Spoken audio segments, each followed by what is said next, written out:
Okay, all right, we're good. Call the meeting to order. Will the clerk please call the roll? Nancy? Yes. Bob? Yes. Eric? Yes. Kurt? Yes. Jay? Yes. Mark? Yep, here. Cindy? Yes. Okay, we have a full assembly with us today, and Cindy's on the phone, so it's now time for the voluntary Pledge of Allegiance. Pledge allegiance to the Flag of the United States of America and to the republic for which it stands, one nation, under God, indivisible, with liberty and justice for all. Okay, that brings us to the next item on the agenda. It's approval of minutes. Entertain a motion to approve the minutes of the February 27th meeting. So moved. Second. Is there any changes anybody sees? All those in favor say aye. Aye. Aye. Is there any amendments to today's agenda? And if there is none, I would entertain a motion for approval of today's meeting agenda. So move. Second. Any changes by anyone? I'm going to add a couple things just under communications and maybe one under the mayor's report, so nothing action taking. So all those in favor of today's meeting agenda say aye. Aye. Aye. Okay, we'll proceed with today's agenda. Public hearings. We have a public hearing today on ordinance 2017-02. This is an ordinance amending Petersburg Municipal Code, Chapter 2.44, Initiative and Referendum, to change the timing requirements to submit matters proposed by initiative or referendum to qualified voters of the borough so that they are the same as submitting a proposed charter amendment to the voters, and to remove any mandate of holding a special election. Is there anybody in the audience today that would like to participate in this public hearing? Seeing none, public hearing is closed. Bid awards, there are none today. Is there any visitors in the audience with views related to items on today's agenda? John, could you step to the microphone? And my name is John Mergis. I represent myself and my business, Scalbier Boatyard. And congratulations on the new moving in and the new facilities here. They're beautiful. I noticed the list for fiscal year 2018 projects on 14B does not include continued development of the Scalbier haul-out project. I know you endorsed that project at last week's assembly meeting, as well as the Petersburg Economic Development Council for possible 2017 federal funding. I think it would be helpful if you included it on the second list as well, since it is directed at two different sources of funding.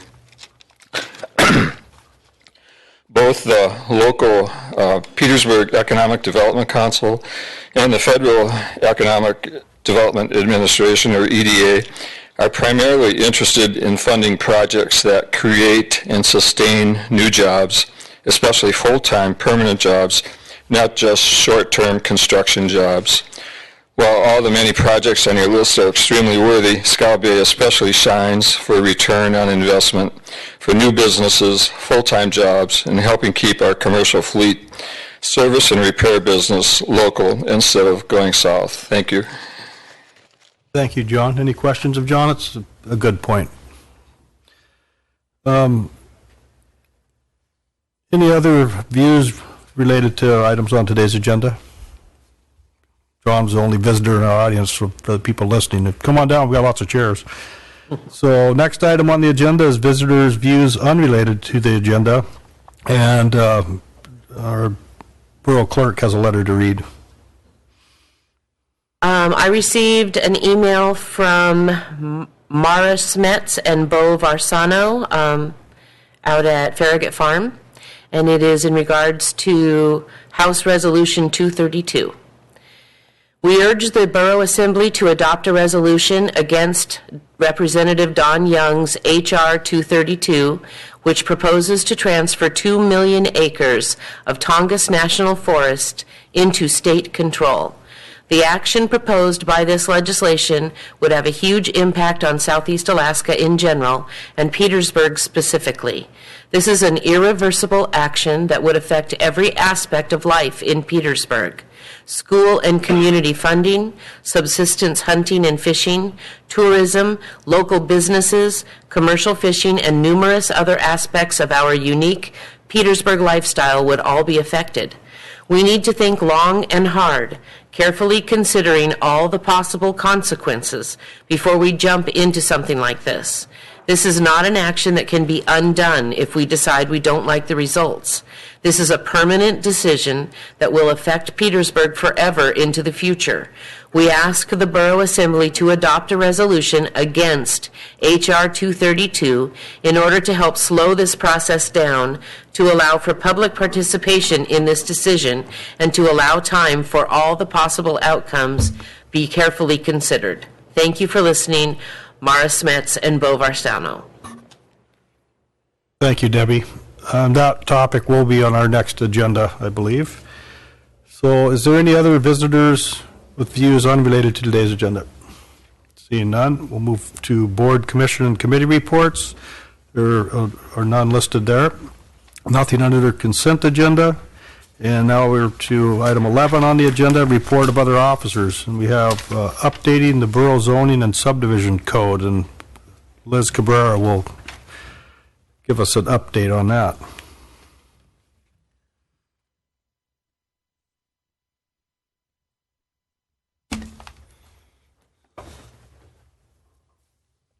I don't,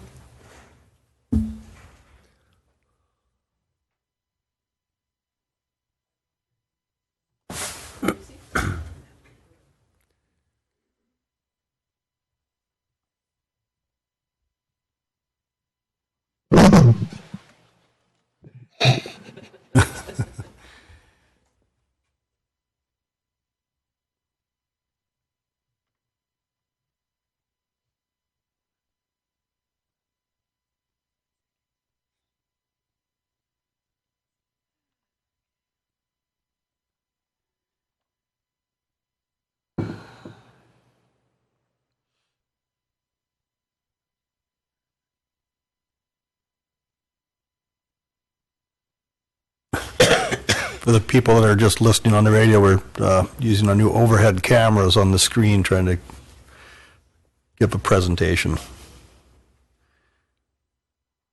Oh, it looks fine on yours. Okay, it looks different on my screen. That's why I was like, what is that? Okay.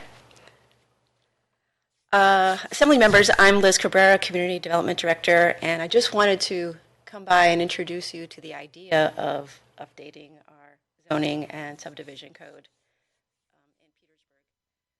And just to provide a quick overview of why we would do this to begin with and where we are in the process, and some examples of the direction, the general direction that we're looking at this point.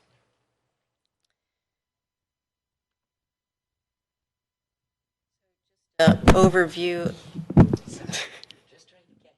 Yeah. First scare me. An overview of the presentation, what we're going to cover today. Hopefully it won't take as long as it seems on the overview page. But to begin with, why do this to begin with? The code that we have has been in place since 1985 and hasn't been updated since then in any kind of comprehensive fashion. So we have like bits and pieces that have been changed that are now contradictory to other parts of it, pieces that are missing. There's some real issues with the way the code in and of itself is structured, and just internally there's some problems with it.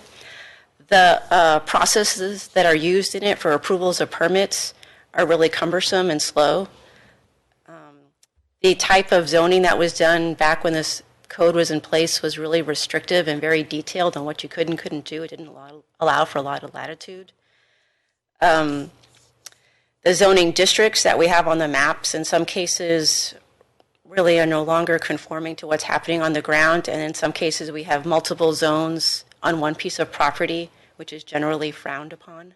We We also have zoning that is different on either side of the street, also not really a common practice when you do zoning. So we could update those things. A lot of the things that we value in town, like our downtown, and I'll talk specifically about that, we really don't have anything to maintain the attributes of the downtown the way they are. A lot of the definitions in the code are non-existent, blurry, unclear, really difficult to interpret and apply consistently, really difficult for people to just read and understand. Some of the conditional use permits, it's just not the appropriate way you use those permits, and that's the way the code is written right now.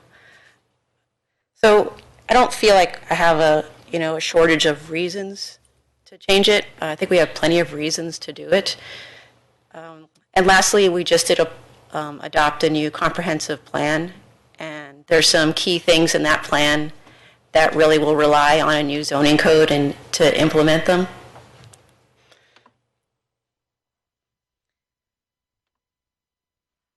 So the structure that we're going to use, the framework, is something that is a template that they use in small communities in Oregon, and that's our starting point. This is the basic structure of it. It has 5 different articles. There's some real advantages to this, including some really neat features where you use tables and pictures to explain what you're saying in words. And so that makes it a lot easier for people who maybe aren't used to the verbiage to see what you're talking about. So you can actually look at a photo explaining what the code is trying to tell you. It also has use tables. So I don't know if you're familiar with the existing code. It's just, there's a zone, industrial district that'll lay out, okay, you're allowed to do this, you're not allowed to do that. You can do this with a permit. And then you have to flip to another one because it might reference, also A, B, and D in this other district. And so then you flip back over there and you look over here.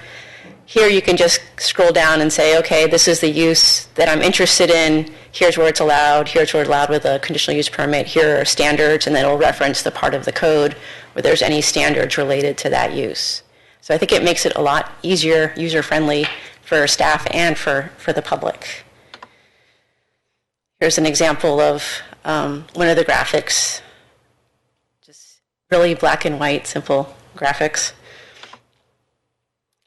The code also allows us to basically expand the range of uses in different districts. And the way we would look at doing that, and this is an example here, is we want to allow accessory dwelling units in residential neighborhoods. So that's like allowing a small house next to an existing house, like a little cottage or something, a second unit. And right now the code doesn't allow a small detached house on one lot, so it doesn't allow for 2 houses. Current trends are really to allow for these types of units to develop for a couple of reasons, for older relatives to stay in sometimes, and they can still be have their own space but still be really close to family. It also provides rental income for the primary household owner, and also affordable housing for people who are just looking for a small rental. So we want to include that ability for people to do that without having to go through a lot of rigmarole and permitting. So what we're going to do is we'll call it an accessory unit, which is if you already have a house, then you're clear to go ahead and put in a smaller house, and then we would just have some standards so that it fits in with the neighborhood. We don't want to encourage people to build 2 exactly the same houses on one lot and kind of really densify that lot, or build a bigger house than their primary house and kind of throw off the proportions of a lot. But if you want to build a small cottage, small, as no bigger than the one that you already have, then that's what we'd like to try and encourage. And you wouldn't necessarily need a permit, you just need to meet the standards, and if you don't meet the standards, then you could apply for some sort of variance from that. One of the biggest complaints we get is the cumbersome process for getting applications through the Planning Commission.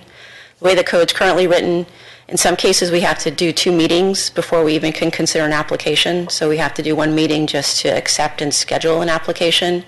And then at the second meeting is when the commission can actually take action. From what I can tell, there's really no reason to do that. It just adds another meeting, so 2 months, when you really shouldn't have to do that. So we're eliminating that requirement and just setting in reasonable timelines in the code. All applications, regardless of how minor, major, whatever they are, go through the same process. And so we're going to create kind of a minor application process that is administrative review with public notice. So staff would accept applications, send out notices to the neighbors. If nobody has a problem, we'll go ahead and sign off on it if it meets the code.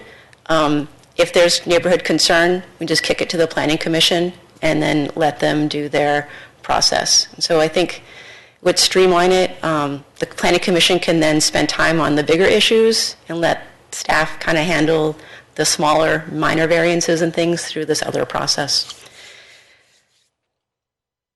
And folks still have that right of appeal. If they don't like staff's decision, they can appeal to the Planning Commission and then also appeal to the Assembly. So there's still that option. One of the things from the comprehensive plan that was interesting to me anyway is improving downtown zoning and strengthening our downtown in general. When you look at our downtown, we did a quick analysis of what defines downtown character, what works with downtown, what problems there are, and what opportunities there could be here. So to begin with, Petersburg has a great downtown. It's the kind of downtown that a lot of communities really struggle to create, where ours is already created organically. They're trying to force it to happen, and it's a really, really difficult, long process.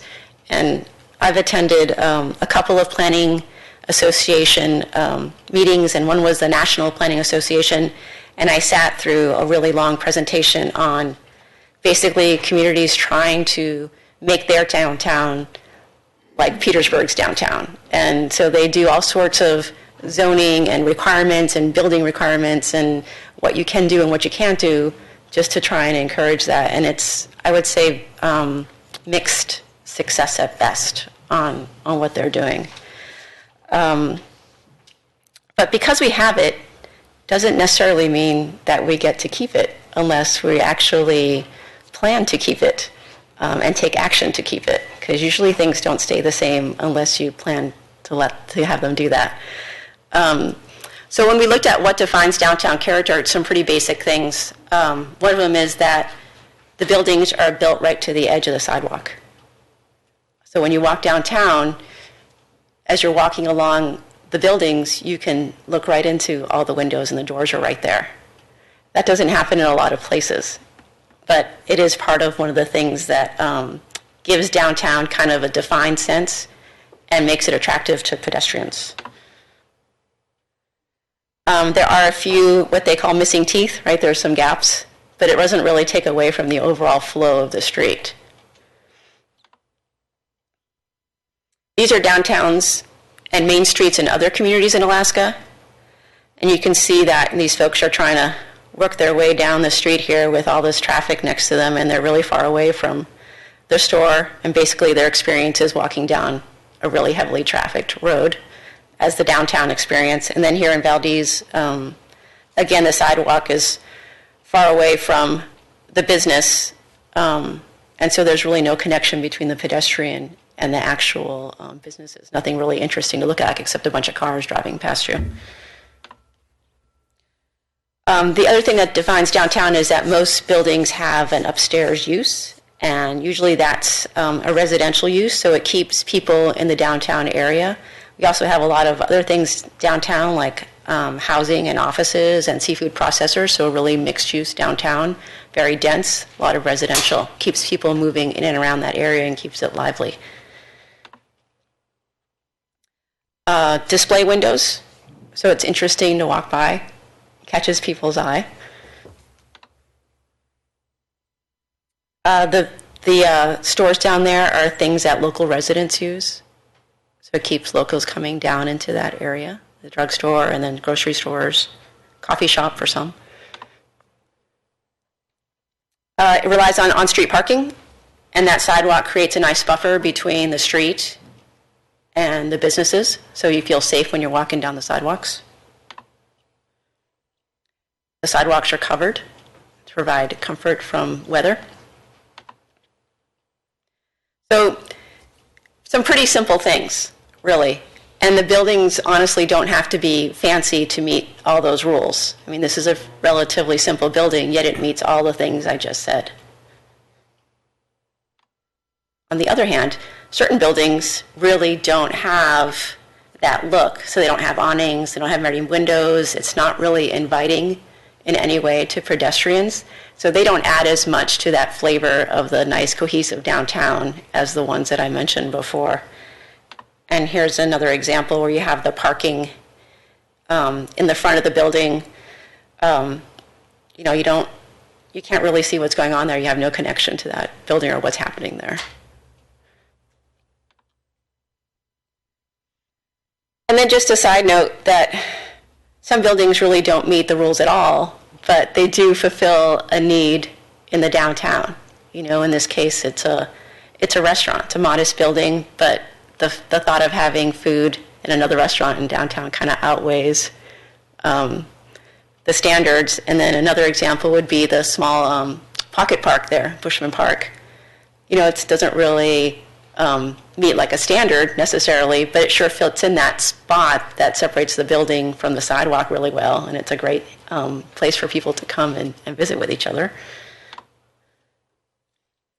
Then there's the intangibles, you know, just interesting things to look at, which maybe we don't see anymore, but people I think from out of town find interesting and charming. And personality, just local personality, things that we didn't force to happen, but happen naturally because people care about the downtown and how it looks and what's happening down there.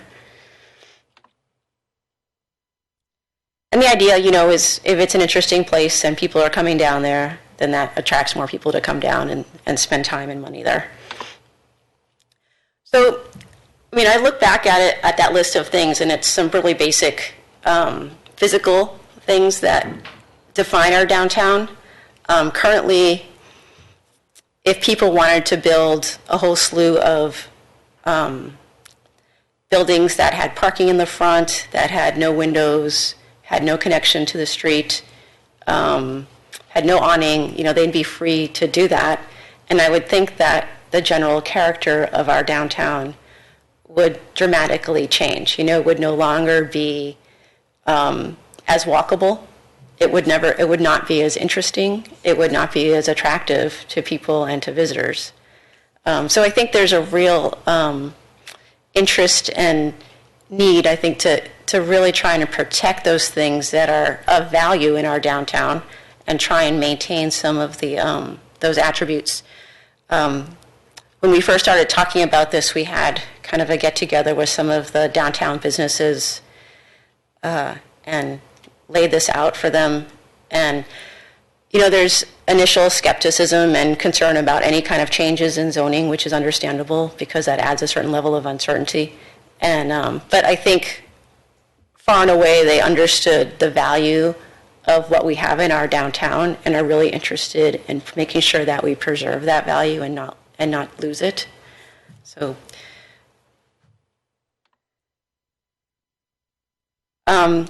these are kind of lists of things that we talked about in terms of maybe some things that we could put in a Main Street code, that you would have your building right to the sidewalk, that you'd have an awning, windows, door facing the Main Street, parking either street or to the back. It's not any different than what every building is already down there, so just trying to continue that, what's already there.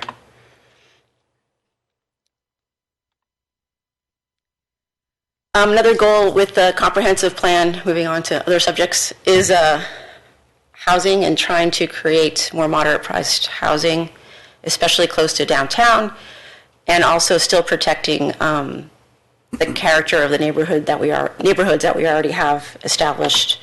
And a couple of ways we're looking at considering doing that. One of them is what I mentioned before, which was the accessory dwelling units. You'd allow these standalone cottages on residential lots along with an existing primary dwelling. We're also going to collapse our multifamily mobile home park, single-family mobile home districts into one high-density residential district, and then it's up to the developer to decide what type of high-density housing they'd like to put in. So that opens it up, so it could be a mobile home park, or it could be multifamily, or it could be cottage housing of some sort, it could be single-family mobile home, but some kind of high-density housing. But we're not going to dictate what exactly that has to be, which is what the current code does, but just sort of say, yeah, we know we want high-density housing in these areas, but it's up to the developer to figure out what the market wants and go in that direction. So I think that's a major positive in trying to address and provide more high-density residential. I stuck private warehouse in here because I think we all had some experience with that recently, I think last year. And there was some question about how it wasn't really clearly defined in the existing code. And it's this and quite a number of other things. And so the current thought is to just make warehouses an accessory use in residential. So if you have a house in a residential area and you want to put a warehouse up, you don't need a permit or anything else. You just go ahead and do it. If you don't have anything on that residential lot, then you don't put anything like a warehouse on it. And there's actually an economic reason why. It's not just us trying to micromanage people. The economic reason is our residential lots have water and sewer and electrical usually. And so we've all spent a lot of money getting those improved public improvements to those residential lots. It doesn't help us when someone puts a warehouse that doesn't need water, sewer, and electrical. What we want is someone to put a house there and tie into our water, electrical, and sewer and help us pay for those infrastructure costs. So we're running infrastructure and they're allowing people to basically not help us pay for it. And that's putting the burden on everybody else and doesn't really help us in any way. So there's kind of more than just us trying to micromanage where things go. There's actually, public financial reasons to encourage that. Also from the comp plan is to improve or establish a subdivision code that's borough-wide. As you know, the borough doesn't have plating authority outside of Service Area 1. And plating authority is strictly authority to approve subdivisions, has nothing to do with zoning at all. It just has to do when somebody subdivides a chunk of land, who they go to get the approval to do that. It's actually two separate codes currently under our existing code. We have one that's strictly zoning and one that deals with subdivision. So these are going to actually be combined in one development code.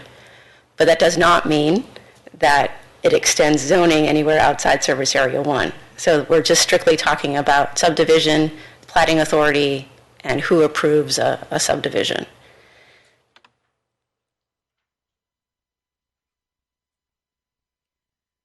So we don't really have currently a way of dealing with remote subdivisions.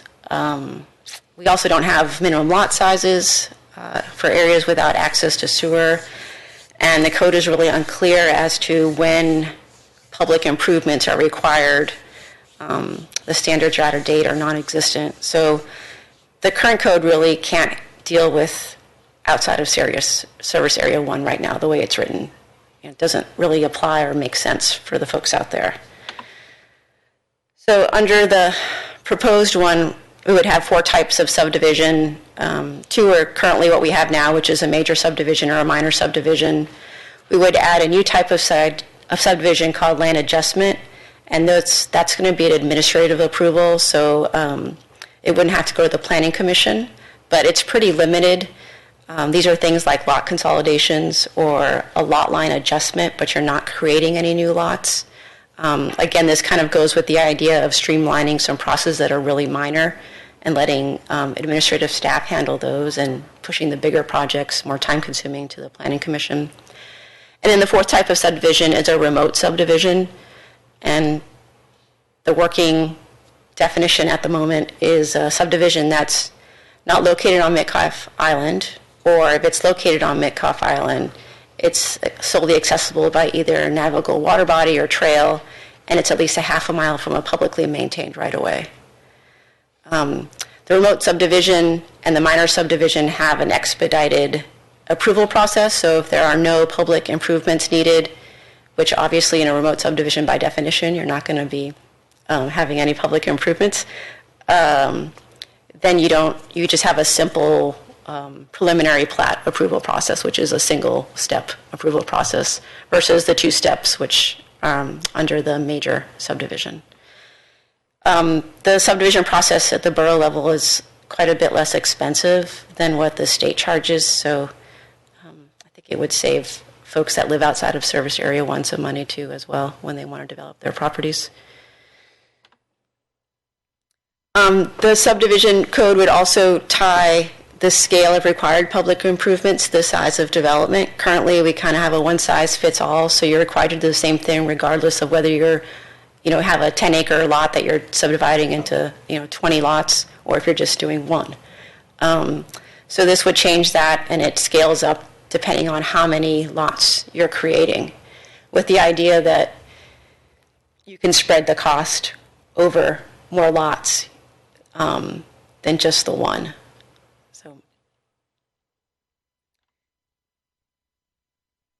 So summary and next step. So the major idea is to try and simplify the review and approval processes. That's kind of our overarching goal. Allow sufficient time and structure for really complex, important decisions, and push really minor ones to kind of a faster administrative process. To allow for a greater range and intensity of uses, especially in some residential areas, but still have some standards so that we're not having a negative impact on established neighborhoods. And then try to work on trying to implement some of the goals from the comprehensive plan. And this is where I'm supposed to have, laid out a great schedule for you on how this is going to go, and which is notably blank at this point. The Planning Commission has started a preliminary review of certain articles, and it's still kind of internal draft. Certainly folks are welcome to look at those internal drafts and provide comment, but we haven't had any formal review or public hearing process yet. So we're kind of laying out kind of the chance for the Planning Commission to look at things and provide some comment up front, and then we'll start a more formal public review process, and then eventually it'll be at your desk, and you'll go through your ordinance process where you have your hearings and all of that. I think the Planning Commission is going to at least have 2 public hearings once the full package is done. So that's it. Any questions of Liz? Jay? Not really a question, though, just a comment on the accessory dwelling units and making that more of a streamlined or doable process. I think that's a great way we can support our aging population, and as you also mentioned, creating potentially more of an affordable housing situation here in Petersburg, I think. So thank you for your efforts on that specifically. Any other comments or questions, Bob? Yeah. 2 questions for you, Liz. One relates back to the high density. As part of that high density, are you also looking at providing more open space as part of that, so that you don't have a whole bunch of big clusters of a lot of people in a short amount of space? You mean open space within the Yes. within that lot, let's say? That area. The standards that I have the template for provide for that. And a lot of it is sort of a fill in the blank. So if you want to provide a certain percentage of open space geared to the number of units in a multifamily development, we have the language for that. So right now I think I've left it at the default, because to sort of think about it some more. But you can have that as a requirement for a multifamily development. Yeah. Second question is, with this update, will you solve part of the problems we've run into with planning and zoning taking 3 to 6 months to issue a permit? Well, I cannot make any promises. I think the fact that we're going to eliminate that one required meeting just to accept the application will really help, because what we've run into is kind of the perfect storm, right, where we don't have a quorum to accept the application. Okay, at the next meeting, we accept the application, so now we're ready to have the hearing, and then we don't have the quorum, and then you're stretching it out into 4 months, when really you should have been able to take action at any of the meetings that when you had the quorum, and so I think it will help. I can't promise that we'll always have a quorum, but it shouldn't be, instead of stretching it out to 4 months, we would be, at 2 months. So I think it will help. Yeah. And then if it's administrative, then that would really streamline it, because we don't actually have to have the meeting. So it's a minor request, then we could handle that in-house in the office. So. And your subdivision authority you're asking for goes way beyond what I really think we need. From what I'm hearing from people outside of town, I only heard one person wants more rules. And I think that if you were going to look at subdivisions, we should be looking at the bigger subdivision, not down to the single lot. And that's my view on it. But I think if we take planning, I'm not 100% sure, but I think if we take planning authority, the state requires that no matter what is created, we actually have to approve that lot. So it's not a pick and choose. My understanding is we don't have to take it. We can leave it with the state. Yeah, but why would we do that? And so why do we want to take on more costs? Well, I would think, add more people when we don't have to? Well, I don't think we have to take any more people on, but I do think there are certain situations, like recently with Mental Health Trust, when they were subdividing there by Alaska Fiber, they certainly did not have to accommodate our request to make those larger lot sizes. I think as a community, we have an interest in making sure that we create lots that people want to buy, because that's going to help us in the long run. And the only way we can guarantee that is if we control how those lots are created. And I don't think we want to get heavy-handed. I really don't. I don't think there's any reason to. But I do think we have an interest in making sure that people can buy good lots and build a house and contribute to the tax base. And I think that should be one of our chief concerns. I don't think we allow that authority and responsibility and advocate that to the state, especially when we have agencies that their primary interest is not the same as our interest. So I guess that's something can be discussed through the whole formulation of this. I'm sure there will be some interesting discussions. Any other questions of Liz? Cindy, you have a question or a comment? I have a couple questions. One is, I could hear most of what Liz said, but if she has the presentation in a packaged form, if she could email it to me, that would be really helpful to make sure that I caught it all. She said she will. Thank her for thinking strategically and getting a jump on this. I didn't hear what the timeline was for this, that they were hoping to have this recommendation to the Assembly. She didn't really have a solid time frame. Liz, any rough ideas or? I'm always overly optimistic on what I can get done. Maybe by fall. Did you hear that? Okay. Maybe by fall time? Yeah, and my recommendation would be about halfway through the process that the Planning Commission do a presentation to the Assembly and sort of bring folks along in the discussion. She agreed, nodded her head anyway. Okay. All right. Okay, so next item on the agenda is Petersburg Municipal Power and Light Capital Project Forecast. This is at the request of the Assembly when we were, it was brought up about municipal power rates for municipal buildings and the school and the hospital. And I guess I brought it up that Joe come up with a plan how he could use the money that's in his enterprise fund to improve our infrastructure for power and light, just as an alternative. Thank you. I thought it might be good to lead off with just a quick overview of what I'm going to be asking for in this budget cycle. Some of these projects kind of are interrelated, so it'd be all right to just briefly go through what you'll be seeing in the budget process. We have a kind of a long-standing capital project of adding an additional primary switch just in front of the PFI operations, right there by the corner of the school. We've been working on this for several years, and we've got all the equipment purchased, and we hope to finish that this year. One of the things that's been holding us up is, of course, we have a lineman vacancy, and to try to get a large enough crew put together without vacation, sick leave, other things going on, well, it's been difficult. So I'm also going to be requesting that we fill that lineman position this coming year.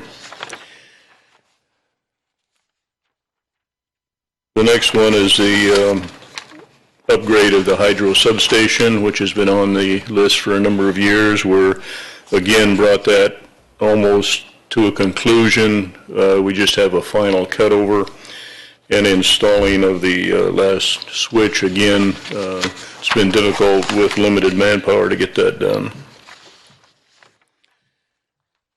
The remodel project that on the headquarters building that recently received approval to move ahead with.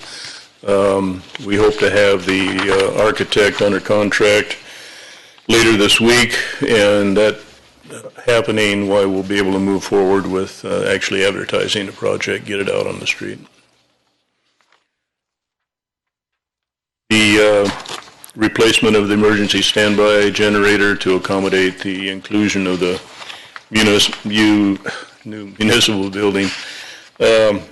We have the major components ordered, and so as soon as they're received, we'll move forward with that. And then we had started a hydro penstock clearing project to remove some of those trees that have been growing in that right of way for many, many years and beginning to become danger trees. We made good progress in the area immediately around the substation and the plant itself, and have started up the hill. I'm not sure if we'll finish that or not this spring, so I'm holding some money over into next fiscal year to finish that up. And then a new item that you haven't seen before, I'm proposing to begin the process of converting the meters in the harbor area to automatic meter reading. These meters also allow harbor staff to do manual reads, to read somebody in, read somebody out. They also allow them to disconnect or connect, energize or de-energize a pedestal. So I'm hopeful that we can move forward with that. That would be basically a three-step project. The initial one, I'm not sure, it's kind of a work in process. I'm not sure whether we would tackle the North Harbor or the South Harbor first, but the initial effort would include the computer-based system, and then adding the other harbors at a later date is simply adding the meters. And so it's pretty simple. Any questions on that before I move into this spreadsheet? I think you all got a copy of this spreadsheet looking out 3 to 5 years. These projects are listed not in any particular order of priority or anything like that. They're just as they kind of came to mind. And I also tried to do a kind of a cash flow situation out over through 2022 and get an idea of what might be involved. Again, this is a work in process. The numbers are still being worked on as far as the cost concerned, but I think the numbers are representative, what you see here. There would be some changes, but I don't think significant. So the first one is the rewind of the existing hydro generator. This unit was manufactured in 1950. It's been sitting there humming ever since, and these hydro generators tend to have long lives if they're properly maintained, and this one has been. And so it's still humming away, but we have to recognize the reality of the situation that it, in the near future, it does need to be rewound. What happens ultimately is that the insulation breaks down internally, cracks, and then you begin to have serious troubles. So that's the first one, and again, that's a big ticket item, roughly $1.2 million. The second is a system mapping upgrade. The layer of utility map that we use for the electrical system is becoming badly out of date, and or out of, well, it's just not accurate any longer. It is not GPSed. Typically, your utility mapping systems are GPS now. Give exact locations. So it's really become. We've had some preliminary discussions with Carl and Liz and others to make this happen, but I want to move forward, especially with ours. I think we've reached the point now to where it's actually become a safety issue. If the line crew doesn't know exactly what's out there and the maps are not accurate, it could be a safety issue. The next item listed is, again, the automatic meter reading in the harbor, and that shows 3 phases spread out over 3 years. First year, actually, I got my numbers kind of backwards here, but the first year would be the 140,000, second year 60, and following year 80 to complete the project. Next item is the what we're calling Scow Bay number 2 unit, the standby diesel unit. Since we installed the last unit out there, our system demand continues to grow, not only in the wintertime due to electric heat, but also in the summertime because the canneries are moving from more and more from canning to freezing, and that's requiring more and more freezing equipment and large motors driving compressors. And so our summer peak is beginning to grow also. So we end up in a situation where we just barely have enough generation to pick up the load. If we lost our tie to tie during these critical times, we would be hard pressed to hold that load.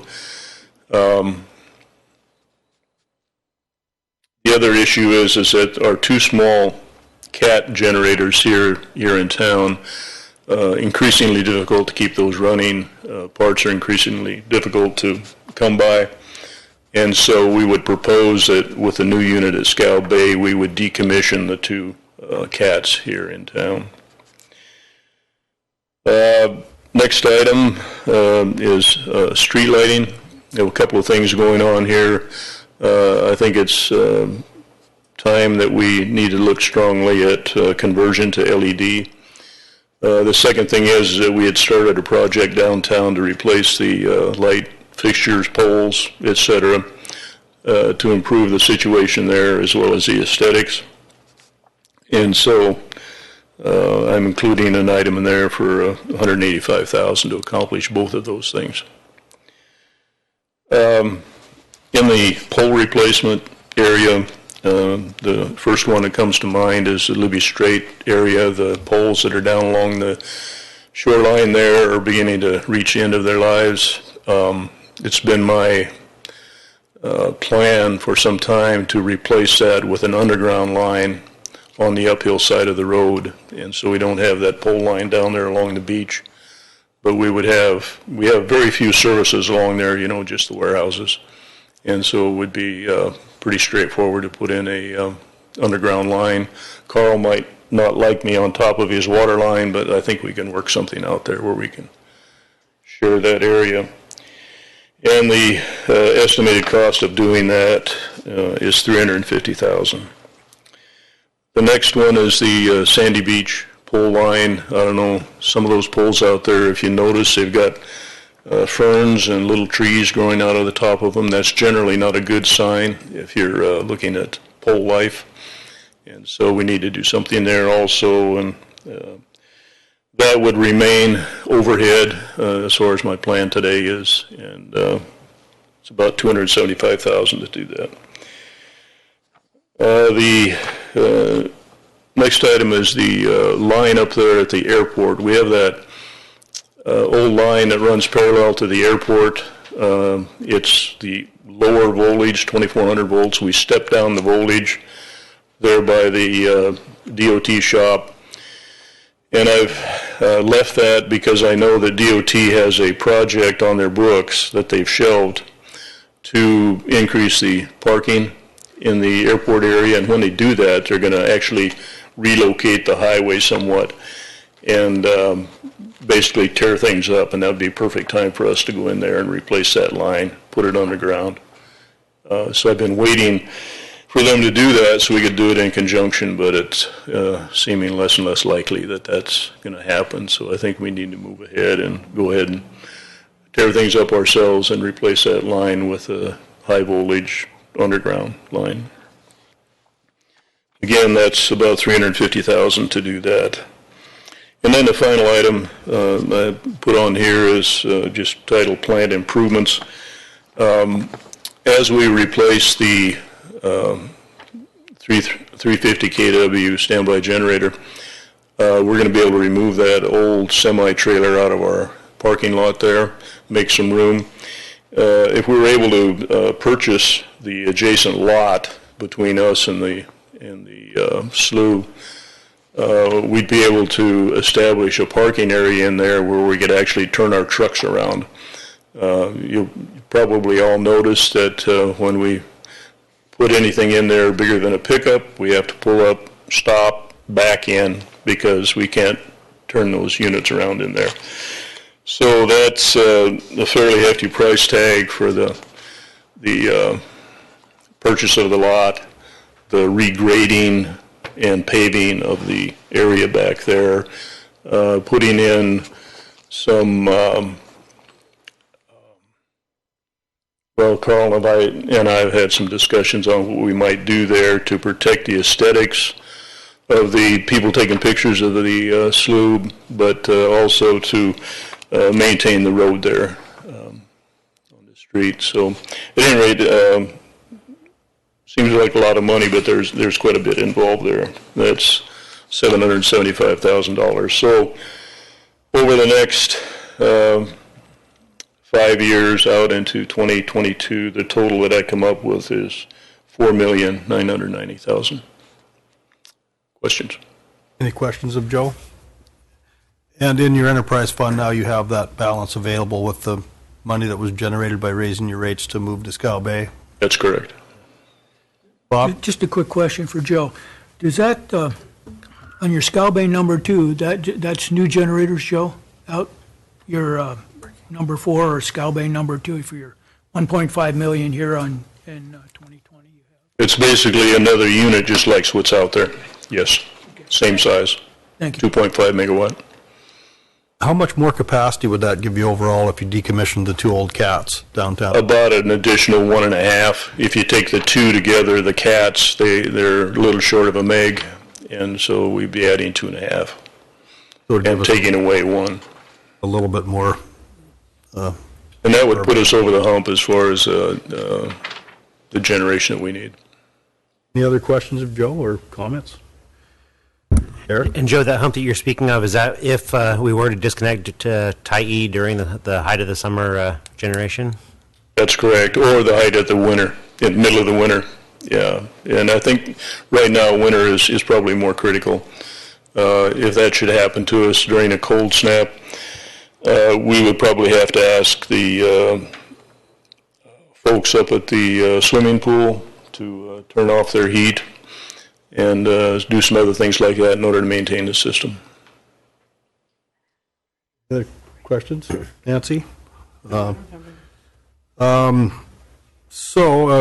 if there's no other questions of Joe, we'll probably address this in the future. So thanks, Joe. I've been asked that we take a short break, so we'll reconvene in 10 minutes at 1:05-ish. Hospital Board until the October 2017 municipal election. There are 2 seats vacant on that board. Letters of interest may be addressed to the Borough Clerk and emailed to dthompson@petersburgak.gov or mailed to Box 329, Petersburg, Alaska, 99833, or dropped off at the Borough Administration Office at 12 South Nordic Drive. We also have some seats that need to be filled on the Historic Preservation Commission. Janet Holton, Chair of the Historic Preservation Commission, has tendered her notice of resignation. The seat vacated by Ms. Holton is reserved for an archaeologist or at-large member, and the term of the seat ends 12/31/2017. In addition, the seat reserved for an assembly member on the Historic Preservation Commission is currently vacant. That term ends 12/31/2019. As is the seat reserved for a planning commissioner. That term ends 12/31/2018. And letters of interest for the Historic Preservation Commission could be sent to that address I listed above, Debbie Thompson, our Borough Clerk. There was a Senate Finance meeting. This wasn't listed on the agenda, but February 22nd, and Senator Anna McKinnon was talking about severe cuts to the funding for the ferry system. If you want to watch it, you just go back onto AK Legislate and go to that date, February 22nd, and go about 50 minutes into the meeting or so, and you could listen to it. And some of her comments were kind of upsetting, and she was relating to the transportation in the interior and the rail belt where they have roads, and she spoke. One thing she said, I would encourage you to visit our part of Alaska. Wait a minute.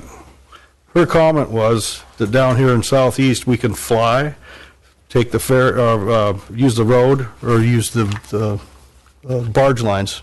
So, I mean, driving 19 miles out the road and going nowhere doesn't do much for me when you could drive to the lower 48 from anywhere up in the rail belt.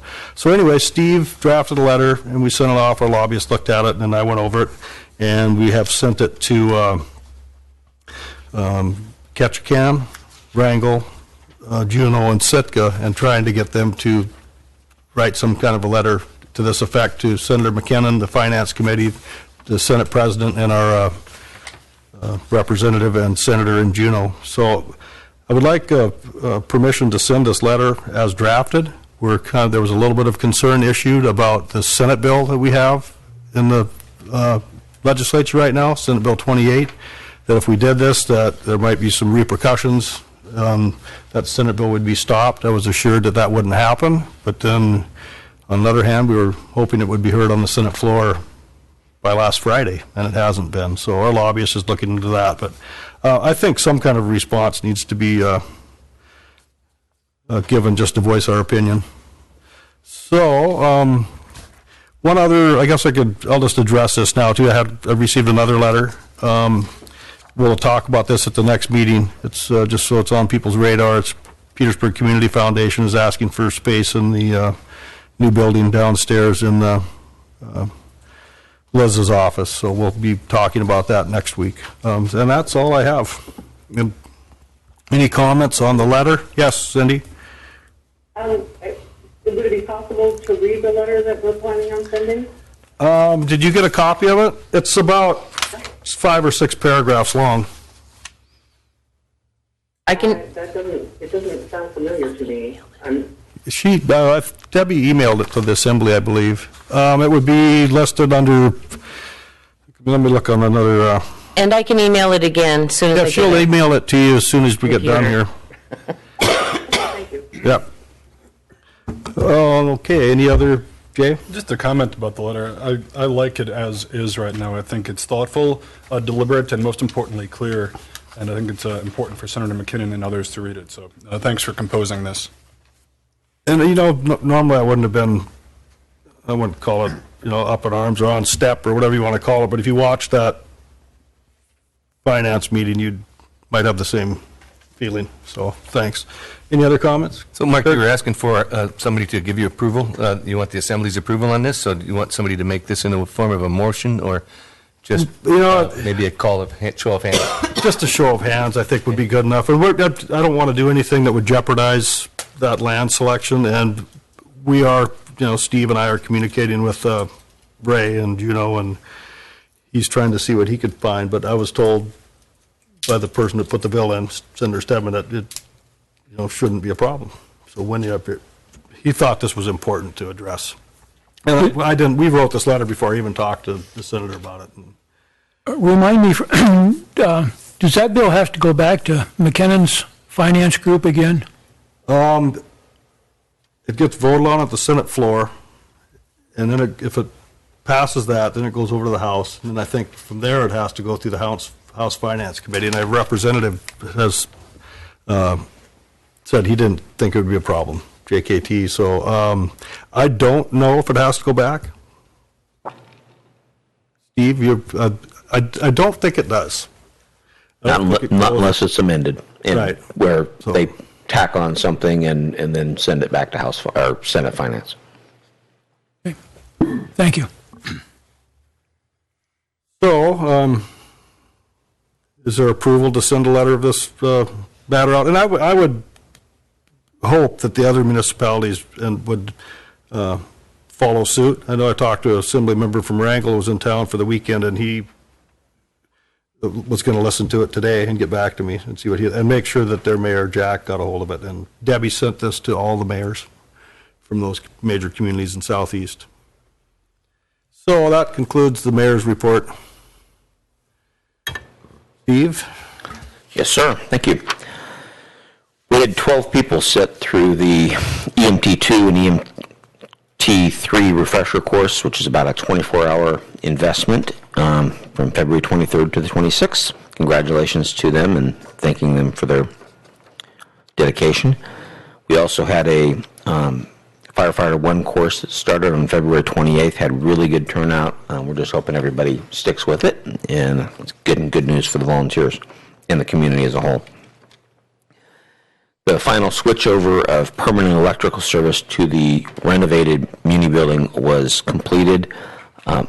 We're still waiting to do some work on the old transformer pole and the banner poles that we might shore up for this year and then do something later that gets them away from the renovated building. But Joe's working with Carl and others on how that's going to be accomplished. Police department is at full strength now with 2 dispatchers and 3 officers in training. Property assessments have been mailed out. Any appeals are due by March 31st, 2017 at 5 p.m. That's a hard deadline, so folks who want to appeal need to get them in here by that date. More information can be found on the borough's website. The finance director and I are scheduling work session with, at this point, the enterprise fund directors in preparation for an assembly budget work session to go through the borough's enterprise funds and answer any questions about those. The enterprise funds are subject to less change from the legislature than the general fund is. So we're trying to do those things that we can do, delay the general fund, waiting for some kind of guidance from the state and what their plans are going to be. Spring break is 3/13 to 3/17, so Parks and Rec will have midday open swims from 11 to 1 throughout the week. They'll also be offering babysitting training class during this week. Registration is available now.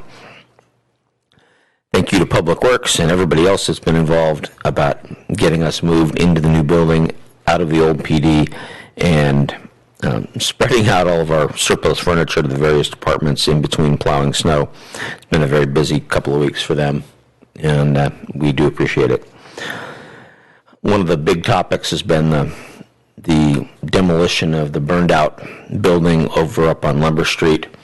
We're just, at this point, we're just waiting for the snow to melt. So we've got an agreement from the property owner that owned, not the trailer owner, but the property owner of the entire subdivision there, to clean up some of the junk and debris around the trailer. So that's really good news. We'll get they'll be working on getting that cleaned up. We'll get the trailer out of there as soon as there's a small enough snow that we can get in and see what we're working.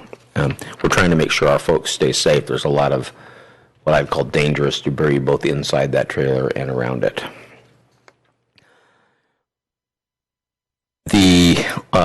As Mark talked about, the land selection legislation passed both initial committees.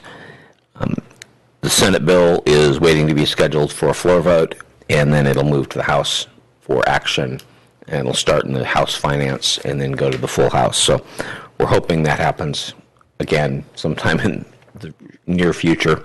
What we're afraid of is that it might be tied up with, as our legislators start focusing on the budget, they're less focusing on everything else. So this date of this month's Planning Commission meeting has been moved to Friday, March 24th at 4:30 p.m. in the Assembly Chambers. And the library's listening project is back and recording local stories again, thanks to volunteer Julie Hershey. And they are looking for participants. So those folks interested, please contact the library or Julie directly. And congratulations to the Manor. Our state ombudsman, Lisa Gowdy, made a surprise visit to the Manor last week. And as usual, it was a great visit with no findings. So the center is approved and in good shape. So that's it. Unless there's questions. Any questions of Steve and his manager's report? I just found another note I could add a little bit to communications here. Got an email from Barbara Blake, and I can't remember if it was CC to the whole assembly. She works for Lieutenant Governor Malott. She's been the contact person for discussion on the trans-boundary river issue. The new contact person is going to be Albert Kukesh, who works in Lieutenant Governor's office. So that brings us to unfinished business. First item there is ordinance 2017-02. This is an ordinance amending Petersburg Municipal Code, Chapter 2.44, Initiative and Referendum, to change the timing requirements to submit matters proposed by initiative or referendum to the qualified voters of the borough so that they are the same as submitting a proposed charter amendment to the voters, and to remove any mandate of holding a special election. I'd entertain a motion to adopt this or approve this ordinance in its second reading. So move. Second.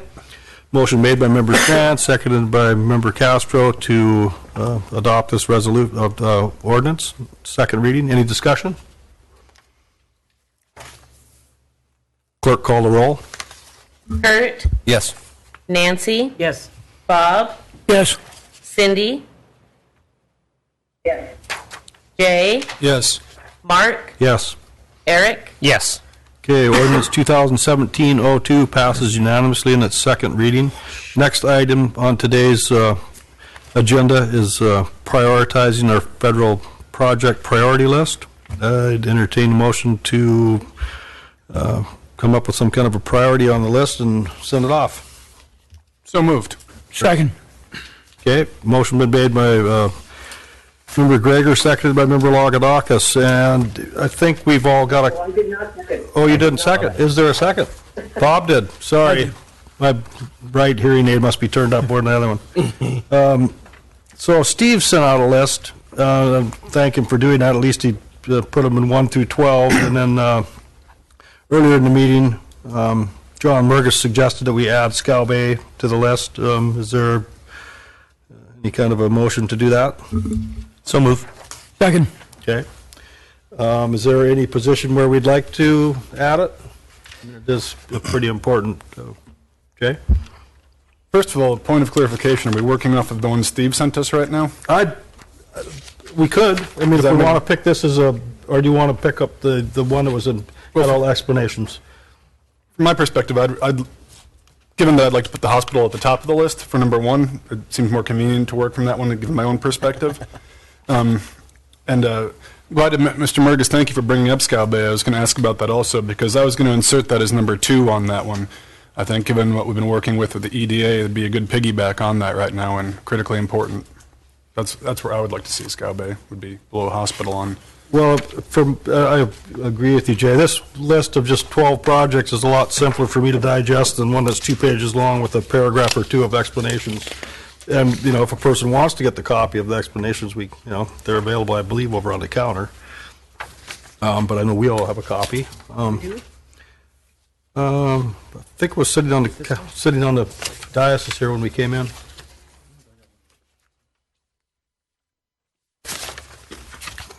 Is there more back? I got that one. That's what we're talking about. Oh. It piggybacks off of that. Maybe Steve can give us a little clarification here, Steve. I think you and I communicated a little bit here this week, and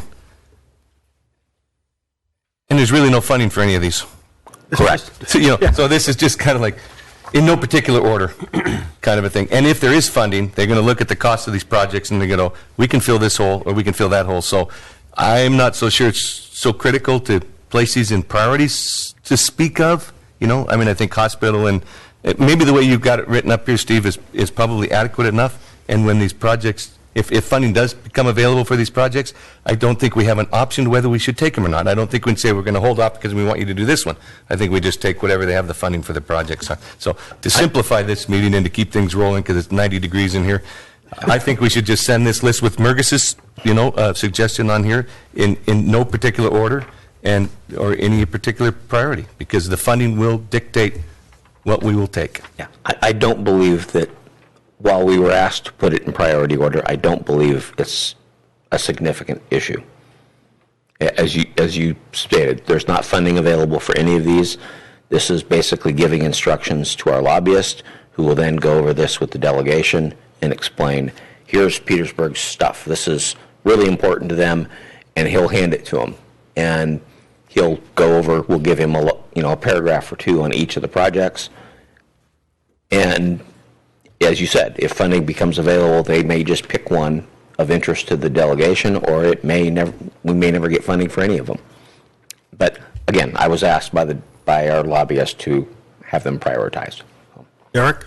Well, Steve, in an effort to be able to organize these in some sort of a fashion, perhaps removing these 1 through 12, which kind of, gives it arbitrary numbers and ranking, and then have it ranked by amount of the project proposed, so that way we can figure out whether or not they're going to give us $19 million and then all of a sudden a $33 million hospital project seems feasible, or if they're just going to offer $100,000 for something, and then we can figure out, or the delegates can figure out how best to fit it. Entirely up to the assembly, how you want me to just, again, I'm going to be sending this to our federal lobbyist, and he will then cover this with the delegation, so. In the past, sometimes a small $70,000 project is real popular. There's just that much money to use, so it might not hurt to have a couple smaller ones here. And I think communication would be had with our lobbyist. If he realized that there was money available for a small project, he would probably convey that message to us, and then He has in the past. we could just say, that sounds like a plan, just so we could get, if funding came for a smaller project, we could continue and have something off our list being done. And if I could, just to be clear, the reason this came up is because of some discussion related to the restoration of earmarks. There's not a big push to spend money on this stuff. It's a conversation that's happening in back halls of Washington about maybe we could get earmarks back. And if so, the delegation wanted some projects from Petersburg out there floating around that they could help fund something. So that's what's prompted this. Not that we've got X amount of money to spend, or we want to spend money on this or that. It's purely the opportunity that they might restore earmarks and then go from there. So that's where this was coming from. Bob, you had a comment? Yeah, there's a couple of those projects, about 4 or 5 of them, that I think have pretty good economic returns to our community. And if we're going to send a write-up, Steve, I really would like to see is, in that write-up, identify those, Scow Bay being one of them that John brought up. But that the boat ramp that we already have, we talked about last, also has economic return if you can bring more cruise ships in here with ADA compliance. That one has some economic return to us. The one in Banana Point may have, if you, provide more access to us. And so I think the bypass road possibly, and so would, and I can argue some of the other docks. But anyhow, those have some major, I think, some returns for us in the future. I just think they ought to be identified as such that it would give us some little more chance for development here. I'll make a point of each one talking about economic impact. Explain what the projects are about. Yes. So we're going to insert Scow Bay as number 2, and then just add a digit to the rest of them, move everything down the line a notch. Mr. Mayor, Yes, Cindy? and we've had this conversation before, so I'm not blindsiding you, but I would strike the Petersburg Cape Road from the list. And the reason is, I believe, it doesn't meet the dollar threshold. There are a number of people in the borough who actually thought this project died when Federal Highway Administration dropped it. And we're not aware that the state is continuing to pursue it. But this really isn't even a borough project. This is a state project. And I'm afraid if there was transportation money available, I'd rather see it go towards the bypass road or some other transportation, even the docks. I would hate for that project to suck up some money because we're not anywhere near getting that completed. And it still can go on its own time track with the state.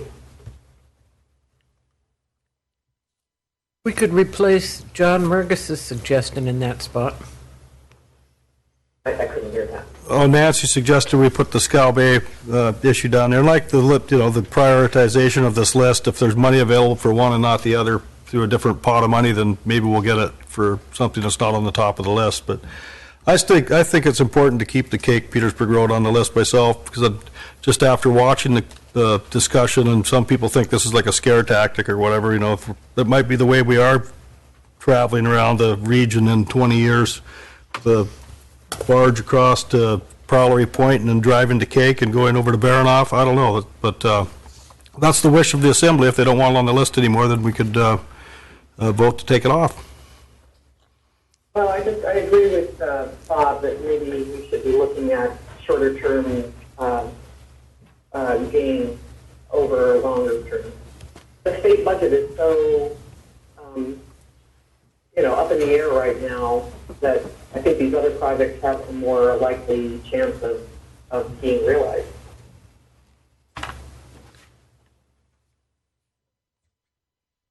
So what's the wish of the Assembly on this? Cindy's proposal. I'm in agreement. Done in the form of a motion? Yeah, we need a motion, and if we want to strike that off the list. So move. I move that we, go ahead. Well, you made the you started the discussion, so we'll consider what you said a motion, and then Nancy said to second it, and this is to take the Cake Road off the list. So all those in favor of taking the Cake Road off the list, say aye. Can we discuss it for a minute? Sure. Okay. Sorry, I'm just processing as it's moving quick there, and I don't necessarily have any feedback, but if anyone else wanted to talk on it, I wanted to give a chance to there. Any discussion on removing it from the list? Whether we remove it from the list or not, if funding becomes available, if it is a state project, it'll probably still be built anyway, so it's irrelevant whether it's, I just thought it was a region project. This, just a point of clarification, this is federal funding, correct? Yes. So this is coming from federal money. So it's not like we're asking the state to pony up. So Yes, sir. Again, I want to get back to my original point is that there may not be any money. So, I mean, I hardly, if $33 million does become available, and even if the hospital was number 12, they would go, we got $33 million. That could cover your hospital. You guys interested in that? Because that's where that funding money came from, is from a particular pot or earmarked for hospitals or improvements for that sort of facilities. So I've sat in on enough of these prioritized list things that you only get number one if you're going through the state. You hardly ever get number one through the Fed. Sometimes you do, sometimes you don't. And that's when they have money available. There's no money available. So to sit here and spend hours decide which one is most important to each one of us. I think we put Mergis's on here, we leave everything alone, we send it in. Again, it's just a list. They tell us what the funding, if there's any funding available, and then they will come to us and say, you know, our delegation from back there will come to us and say, we have money to do this or this project, are you interested? And we will go, yes or no. Whether or not it's number one or not on our list. It's to matters on funding. So I would just soon add John's, leave everything alone, send it to him, and see what happens. Okay, but at this point, we have a motion and a second That on was the just a floor. discussion item, so I want to leave Right, the cake okay. thing on the road. Leave it on, because I don't think there's anything to take it off. So anyway, I guess, Different fund. is there any more discussion on the motion to remove Cake Petersburg Road from our priority list? And I agree with Kurt, you could bat this around and change the numbers around all day long, and I think we just need to send the list and see if there's any money, but I'm not holding my breath. Yeah, you know, and I'm not personally, like, not for the Petersburg Cake Road, but I believe, just like Member Kurt said, that, Member Holder said, was that, you know, in order to, I think we should cast as wide a net as possible for any possible chance at federal funding. So I can see that being beneficial, keeping it in there. Okay, so any other discussion on the motion? Okay, well, let's have a roll call vote on this. Debbie, please. Cindy? Yes. And this is to remove it Yeah. from the list. Yes. Jay? Yes. Eric? No. Mark? No. Nancy? Yes. Kurt? No. Bob? No. Okay, the motion fails 4-3. That will remain on the list. Is there any other motions or other discussion on this priority list? I will make a motion that we put John Mergis's request on this list.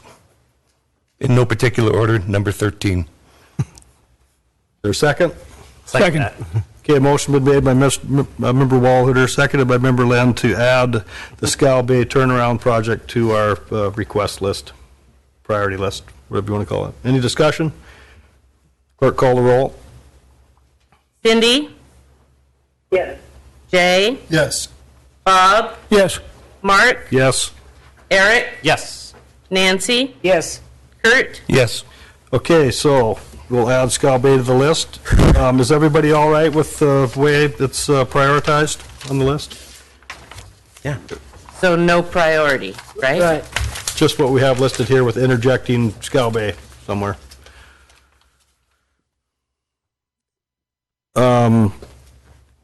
So since we're voting, was there a motion to approve the list as Yes, there printed? was. Yes. So, and was there a second? I'm losing track. Yes. Okay, discussion?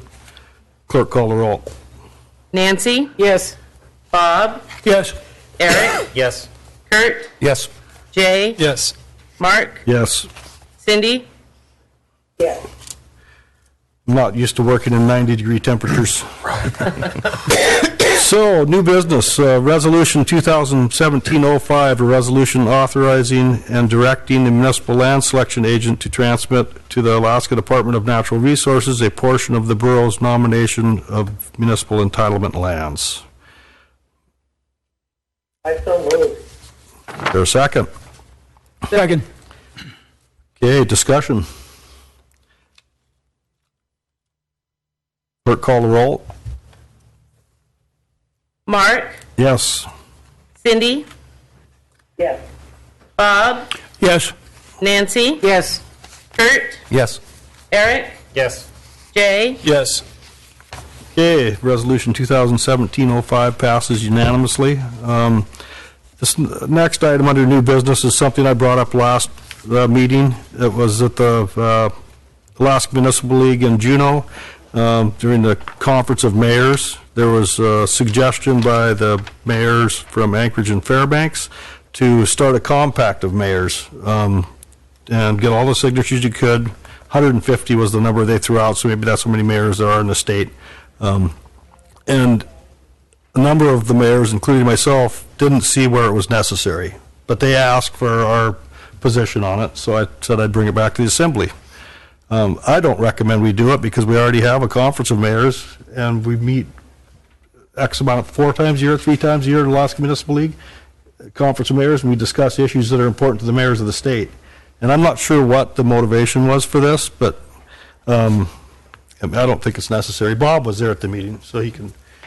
Yeah, I sat in with that, and after all the presentation, I wasn't sure what the purpose of it was. For those of you who haven't been involved with the Municipal League, there's quite a process involved. There is a policy committee, and then there's a board that looks at issues related to the municipalities in the state of Alaska. If there's any changes, any community can propose changes to the policy, which goes through then to both the policy committee and goes back and gets vetted then again by all the municipalities in Alaska. And there is position statements on everything. There's a board that takes care of issues that come from the legislature that need like overnight turnaround. And so there's a lot of procedures in place and policies in place. And I kind of, I come at it the same place Mark does, is that I didn't see, from my perspective, a reason to have a conference of mayors to go with it. And I think Mark asked some very good questions, none of which, and so did some of the other mayors, by the way, none of which I felt got a reasonable answer at that session. And so I'd be in the same place Mark is. Would you add anything I've said there, Mark? No, I think that covers my position on it. And mayor from Wasilla and Dutch Harbor and one of the Fairbanks mayors even didn't think it was good. There's 3 governments in Fairbanks, so Borough and a couple others. So, yeah, I don't see the necessity. So, okay. What was their logic, those in favor of it? Actually, I think the only 2 that I really saw talk positively about it were the Berkowitz and Carl Castle, the mayor from Fairbanks. So I didn't. I mean, everybody was kind of wondering why we needed another level of, voting. And I guess my opinion was, how are you going to get consensus from all the mayors? You sign a compact. It didn't sound like it was going to be vetted through the AML board or conference of mayors. It's just going to be a signature page with all these mayor signatures on it that you could say, well, I've got 130 signatures here from mayors that support this, and how do you get to that support? There was no organization as far as meetings or whatnot. Eric? Yeah, that was I was going to ask about, is if you entered into this compact of mayors, if that would obligate us to take a position that didn't benefit the community. I know if that forced us to or forced you to sign paperwork that didn't necessarily benefit Petersburg. Like rural communities maybe or something. Yeah, that's kind of an interesting perspective from my point, just being there with the rail belt mayors. We're pretty outnumbered. Any other ideas about this? And so I don't recommend sending it. If anybody wants to make a motion to do so, we will sign this, but I don't see no motion, then we won't sign on. And I'll try to contact either Mayor Berkowitz or Carl Castle probably and let them know that we don't support it. Communications, I mentioned it earlier, a letter from request for office space, and also there's some communications. People wanted to get a resolution on this agenda. It'll be on the agenda on the 20th to oppose Congressman Young's House Bill 232, I believe is the number. So that'll just another communication we have that we'll discuss formally at the next meeting. Any other communications? No, don't see any hands going up. Recognitions. Any recognitions by staff or assembly members? Eric. All right. I'd like to recognize the 12 individuals who've decided to sacrifice their free time to participate in the ongoing Firefighter 1 course. This course is 120 hours long, which is equivalent to an EMT 1 class, and will continue through mid-April. It is exciting to see new members filling the ranks with enthusiasm and with skilled bodies. Thank you for all your time and dedication completing this unpaid service to the community. Thanks, Eric, for bringing that forward. Nancy? We should also add to that recognition the people that were teaching it. Amen. Yeah. Yeah, they volunteered time for decades, probably, some of them. So, any other recognitions? Entertain a motion to adjourn. So move. Second? Second. All those in favor, say aye. Aye. Aye, aye, aye. Aye, aye, aye. Aye, aye, aye, aye.